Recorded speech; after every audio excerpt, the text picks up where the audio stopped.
এভাবে মৃত্যু মিছিল বন্ধ হোক। একই দুঃসংবাদে প্রতি বছর মানুষের চোখ ভেজে। লেখাটা বদলায়নি, শুধু জায়গার নাম বদলে গেছে। কার মুখ থেকে ঘুম ভেঙেছিল রেল লাইনে পড়ে থাকা মৃতদেহগুলো? আবহাওয়া দপ্তর যেমন অনেক আগে জানিয়ে দেয় ঝড় বৃষ্টির পূর্বাভাস, সেদিন যদি সবার কানে কানে কেউ জানিয়ে দিত এমন মৃত্যু মিছিল হবে, তবে হয়তো অনেক কিছুই অন্যরকম হতে পারত। কাফনের আড়ালে কত মানুষের নশ্বর দেহ চুপচাপ ঘুমিয়ে আছে, কারো পাশে মেলে ধরা কবিতার ডায়েরি। কে জানতো জীবনের শেষ মুহূর্তটা এইভাবে ঘর ছাড়া ভবঘুরের মতো শেষ হয়ে যাবে। একটা দুরন্ত ট্রেন কেমন অনায়াসে দুষ্টু জাদুকরের মতো ভুল করে কত মানুষকে মৃত্যুর দেশে নিয়ে গেল। আমাদের উন্নত প্রযুক্তি, প্রগতিশীল সভ্যতা আটকাতে পারল না। শব্দ কথা বলতে শেখা শিশু হয়তো মা ডাকটা মৃত্যুর উঠানে আটকে রইল। বহুকাল পর বিদেশ থেকে ফিরছে যে ছেলেটা, ভেবেছিল বাড়ি ফিরে মায়ের হাতে প্রিয় রান্না খাবে, সবকিছু বাসি হয়ে থাকবে।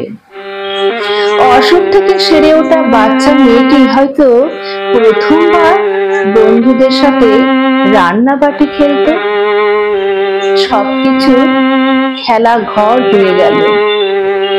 দূর দূরান্তে পড়তে যাওয়া ছাত্রছাত্রী, ঘর ছাড়া শ্রমিকের দল, কারোর আর ফেরা হলো না। মৃত্যু মিছিলের শব্দ সবসময় বুকের বাঁ দিকে একটা ভূমিকম্প এনে দেয়। মানুষের চিন্তা ভাবনা বিকলঙ্গ হয়ে যায়, মানুষ দুর্বল হয়ে যায়, চোখের কোণায় বিন্দু বিন্দু জল নেমে আসে। আত্মীয় স্বজনের বুকের পাঁজর অসাড় হয়ে যায়, কিন্তু চলে যাওয়া মানুষ ফিরে আসে না।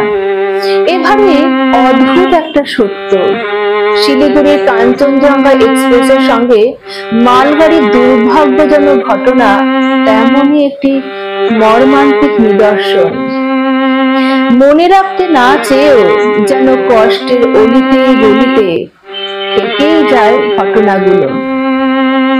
নিজের মানুষ হারালে হয়তো কষ্টটা বেশিই হয়, তবে যে মানুষগুলো প্রাণ হারালো সবাই কারো না কারো মা, বাবা, ভাই, বোন, দাদা।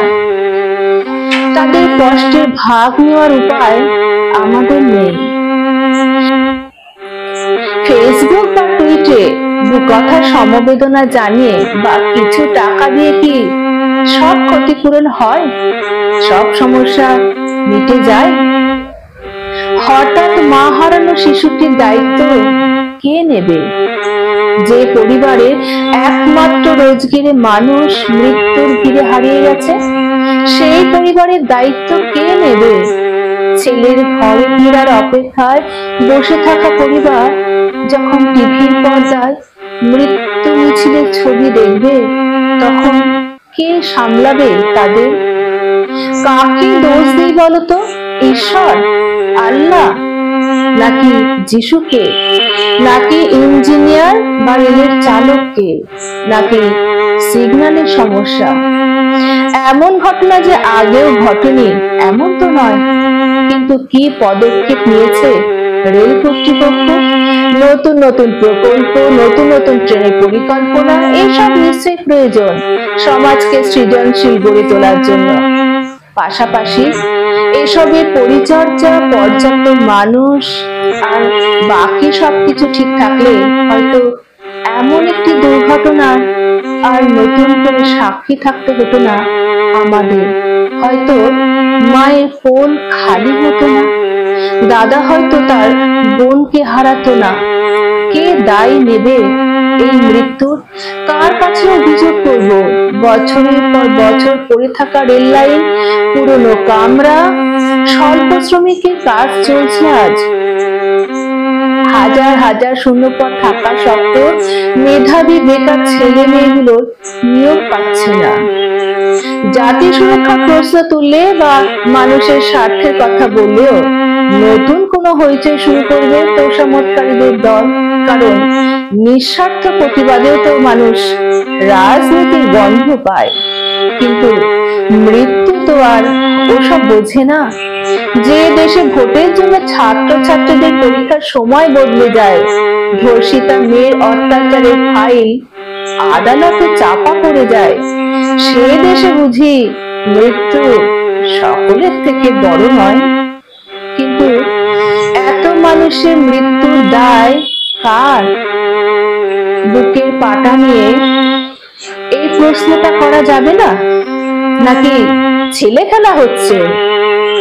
উপযুক্ত টিকিটের ভাড়া দিয়ে মানুষ নিজেদের গন্তব্যে ছুটছিল, তাদের সুরক্ষার কোনো দায়বদ্ধ কি কর্তৃপক্ষের নেই? কেন? সমবেদনা আছে, তাই না? একটু দুঃখ প্রকাশ করলে সবকিছু মিটে যায়। কিছু টাকা দিলে পরিবারের বাকিদের সারা জীবন কেটে যায়। আর যে চলে গেল, তার শূন্যস্থান কে পূরণ করবে? দুদিনের ধর্মঘট, প্রতিবাদ মিছিল, সপ্তাহ, মাস, বছর পর নতুন নিউজের ভিড়ে চাপা পড়ে যাবে বিভীষিকাময় এইসব ঘটনাগুলো। তারপর আবার নতুন ঠিকানায় একই ঘটনা, একই সমবেদনা, দুঃখ প্রকাশ। অবশেষে একই রকম ভাবে কিছু মা তার সন্তানকে হারাবে। হাজার হাজার অকাল মৃত্যু কিছু মানুষের চোখে জল এনে দেবে। এমনটাই চলতে থাকবে। হ্যাঁ, প্রযুক্তির উন্নয়ন হয়েছে, মানুষ নিজেদের আধুনিক বলতে শিখেছে, সেলিব্রিটিরা উড়ানযানে ভ্রমণ করছে, কিন্তু সাধারণ মানুষের প্রতি পরিচর্যা আজও অবহেলাতেই থেকে গেছে। কি জানি কবে চোখ খুলবে? সব মায়ের কোল খালি হলে তারপরে?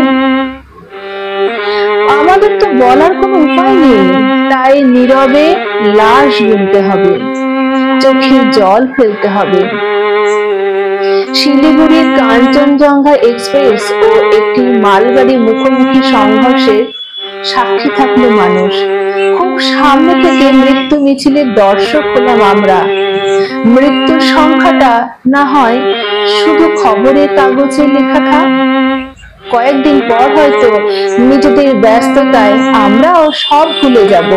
নতুন উদ্যমে রেল লাইনে ঝকঝকে পাত বসবে, রং বেরঙে নতুন বগি তৈরি হবে, আবার নতুন উল্লাসে কাঞ্চনজঙ্ঘা এক্সপ্রেস সুস্থ সিগন্যালের ইশারাতে হাজার নতুন যাত্রী নিয়ে ছুটে যাবে একই গন্তব্যে। হয়তো বালাসোরের ওই স্থানটিকে ডেঞ্জার জোন এরিয়ে কথাটা লেখা থাকবে। দুর্ঘটনা স্থান এলে ড্রাইভারের বুকের বাঁ দিকটা কেঁপে উঠবে। প্যাসেঞ্জারদের মনে পড়ে যাবে ওই মর্মান্তিক দুর্ঘটনার কথা, কিন্তু সেই মানুষগুলোর আর ঘরে ফেরা হবে না। প্রতিদিনের ঝড়, বৃষ্টি, প্রাকৃতিক দুর্যোগে হয়তো তাদের রক্তের দাগ মুছে যাবে, কিন্তু যারা মৃত্যুর দেশে হারিয়ে গেল, তাদের মা, বাবা, দাদা, প্রিয় মানুষগুলোর চোখের নিচের কালো দাগ আরো গাঢ় হবে।